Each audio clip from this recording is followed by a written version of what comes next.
कल्कि के अवतार की कथा। कल्कि को विष्णु का भावी और अंतिम अवतार माना गया है।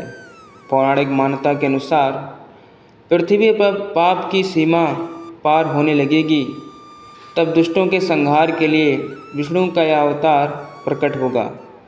भागवत पुराण में स्कंद 12 अध्याय 2 कल्कि अवतार की कथा विस्तार से है।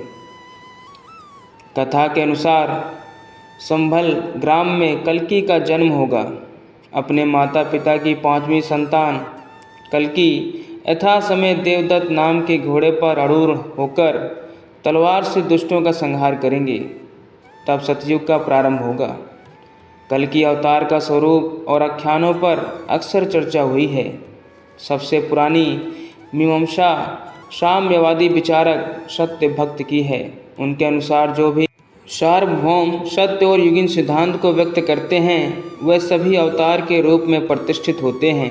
इस अभिव्यक्ति की सघनता और विरलता के अनुसार ही अवतारी शक्तियों के स्तर या कलाएं तय की जाती हैं। बुद्ध से पहले कृष्ण को 16 कलाओं का अवतार माना गया। सभी अवतारों ने अपनी तरह से दुष्टों का और उनकी दुष्टता का दलन किया। अब जिस अवतार का इंतजार किया जा रहा है वह निष्कलंक होगा। कला, कांति, शौर्य और देवी गुणों में उत्कंठ। भागवत में कल्कि का संक्षिप्त विवरण ही है। उनके चरित्र और जीवन का विशद वर्णन कल्कि पुराण में है। अध्येताओं के अनुसार भागवत और कल्कि पुराण में अंतिम अवतार के बारे में जो उल्लेख किए गए हैं वह अलंकारिक हैं। उसका रूपक समझना चाहिए, कल्कि का स्वरूप और आशय समझना चाहिए। पुराण के अनुसार कल्कि के पिता का नाम विष्णु यश और माता का नाम सुमति होगा। पिता विष्णु यश का अर्थ हुआ ऐसा व्यक्ति जो सर्वव्यापक परमात्मा की स्तुति करता लोक हितैषी है।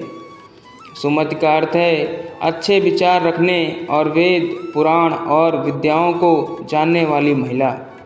कल्कि निष्कलंक अवतार है। भगवान का स्वरूप सगुण रूप परम दिव्य होता है। दिव्य अर्थात देवीय गुणों से संपन्न। वह श्वेत अश्व पर सवार हैं। भगवान का रंग गोरा है, परंतु क्रोध में काला भी हो जाता है। वह पीले वस्त्र धारण किए हैं।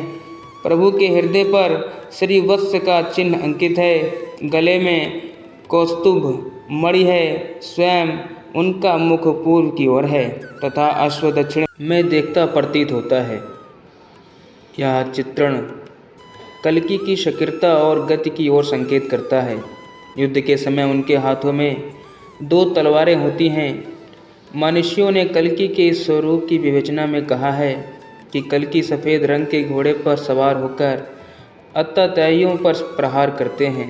इसका अर्थ उनके आक्रमण में शांति, श्वेत रंग, शक्ति, अश्व और परिष्कार युद्ध लगे हुए हैं। तलवार और धनुष को हथियार के रूप में उपयोग करने का अर्थ है कि आसपास की और दूरगामी दोनों तरह की दुष्ट प्रवृत्तियों का निवारण। कल्कि की यह रणनीति समाज के विचारों, मान्यताओं और गतिविधियों की दिशा धारा में बदलाव का प्रतीक ही है। इस बार अवतार असुरों या दुष्टों के संहार के बजाय उनके मन मानस को अपने विधान से बदलने की नीति पर आमादा है। कल्कि अवतार का यही संदेश है।